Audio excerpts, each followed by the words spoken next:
Welcome back. This is a note to the runners, an extended edition where I go through a poem a day and explain the motivation, the inspiration, and the backstory to how this body of work came to be. So today I'm going to read the fourth poem in my book, A Note to the Runners.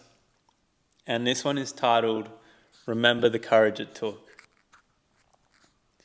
Remember the courage it took to lace up your shoes for the first time. They probably didn't even fit. Remember the courage it took to try this thing they call running. Remember the courage it took to run with others. They were once like you. Remember the courage it took to accept the head noise. Now it sits beside you. Remember the courage it took to enter your first race. Those nerves nearly derailed you. Remember the courage it took to pause when your body said, no more. Remember the courage it took to stand next to the people who first inspired you. Remember the courage it took to call yourself a runner. You should have done it earlier. Remember the courage it took to run at night. Remember the courage it took to do the thing you said you were going to do. Poem number 4, Remember the Courage It Took, completely embodies the runner's journey. It covers that fear that we have of calling ourselves a runner, and so many of us run for so long before we ever announce to our friends, our community, our family, the people around us, and really accept that we're a runner. It's such a scary thing to do, and I get it. I've been running long enough now that I'm far beyond that, and almost running is a part of my identity. And for some people, they don't want running to be a part of their identity, so they don't want to jump into the label of I'm a runner. And then there's the other side of things where, because people don't feel like they're serious enough, they're not fast enough, they're not hitting times, they don't have the gear, maybe they run once every 3 weeks or once a month or very sporadically, and they think that inconsistency doesn't allow them to be a runner.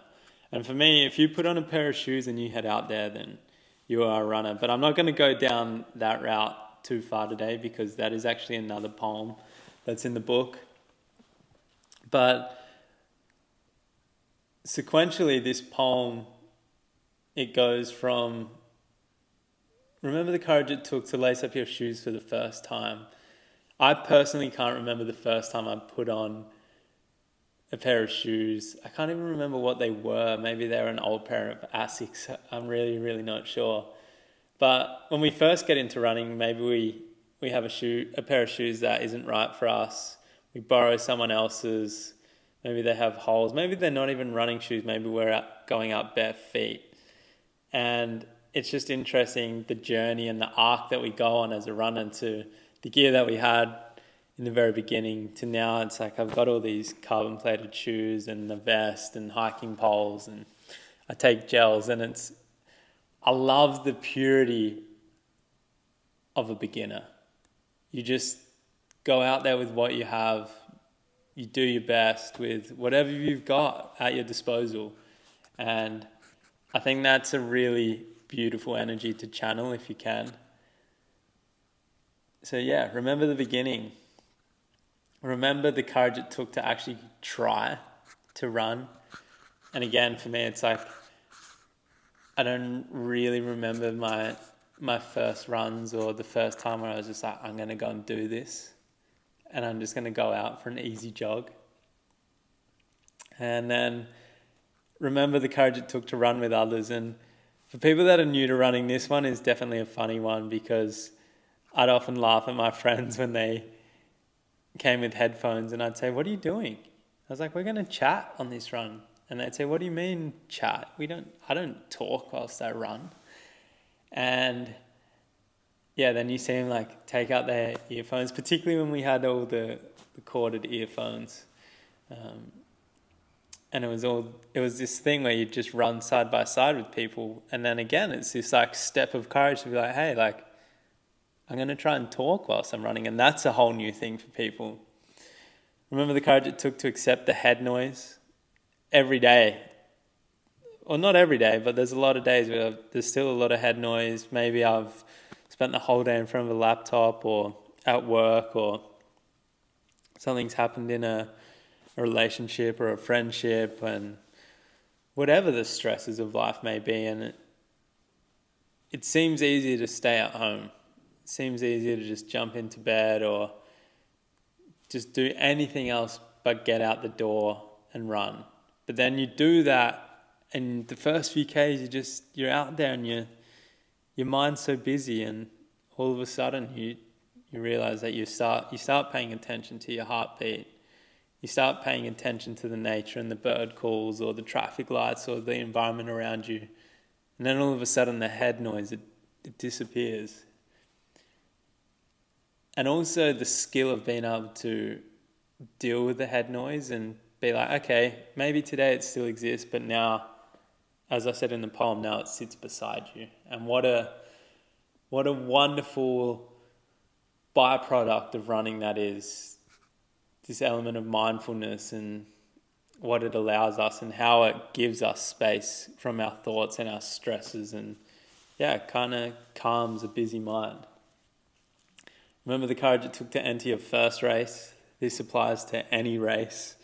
I still get nervous on races, particularly big ones, or particularly ones that I've put a lot of effort into. And I think racing is courageous, and I wish that potentially more of us did it.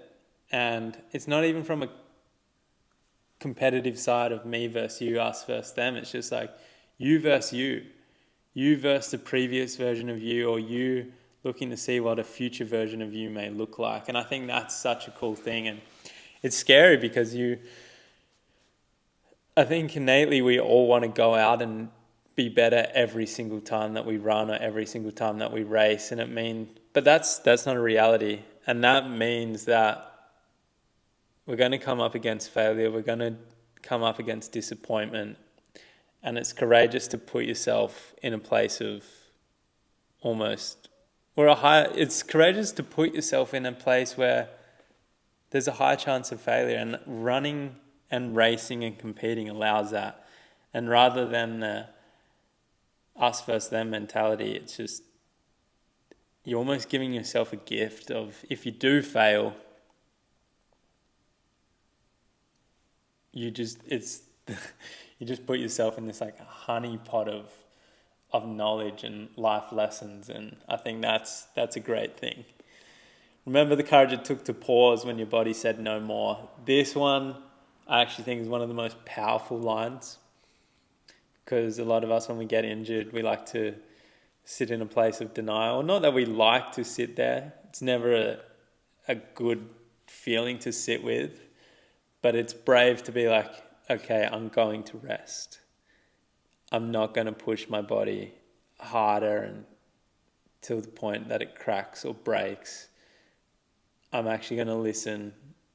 I'm going to listen to my legs, my mind, my heart, whatever it may be, and just take a step back.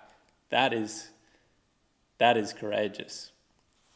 Remember the courage it took to stand next to the people who first inspired you. So this one, I have a lot of examples of that. And I think an example of that this year was one of the races that I did, Madeira Island Ultra Trail. I was in the elite field, and I was next to a guy, Louis Fernandez, and he has been a big inspiration to me for this particular race. He's won it. He's a local legend in Madeira.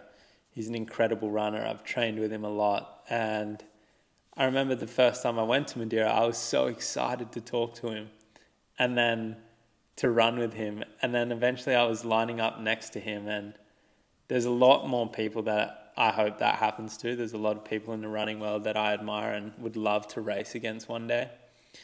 And I think it's courageous to be like, all right, I'm in the same arena as you. Let's go. Remember the courage it took to run at night. This one is inspired by Notes Night Run, and a byproduct of Notes Night Run was creating a safe space for women to run. And it's something that I take for granted. And it's something that has really been an incredible thing for me, is just to witness and have this space where women are able to run at night and feel safe, particularly like running through parks and really dark laneways. And the last one, remember the courage it took to do the thing you said you were going to do. Go do the thing you said you were going to do is one of my favorite quotes. It's a quote that I've previously put on a t-shirt. And I think it's one of the best things that we can be, is like, be a person of your word.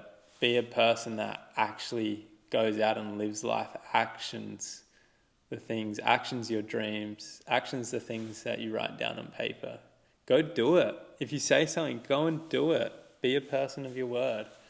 And not even for others, for yourself. It's like, give yourself evidence that you will go and be the person, the runner that you want to be.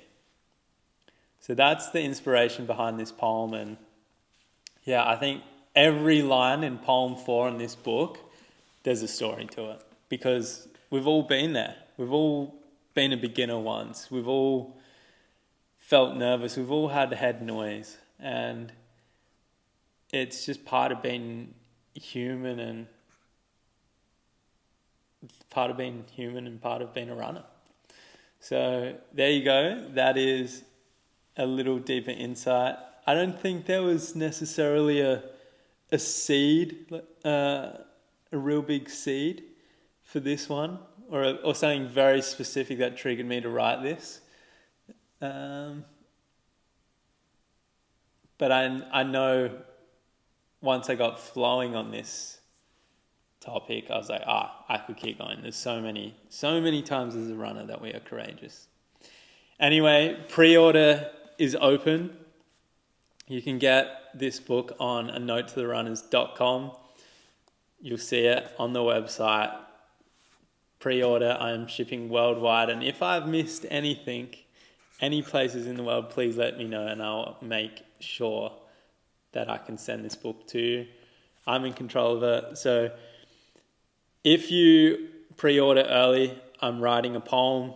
A great thing about pre-order is that it gives me, as soon as I get my stock, I can start packaging and having things to go. So you get the book as close to book launch as possible. Anyway, there we go. Day 4 done and dusted. I'll see you tomorrow for day 5. I think we're in the 30s. We must be 38 or 39 days away now to the book launch. So exciting. Ciao.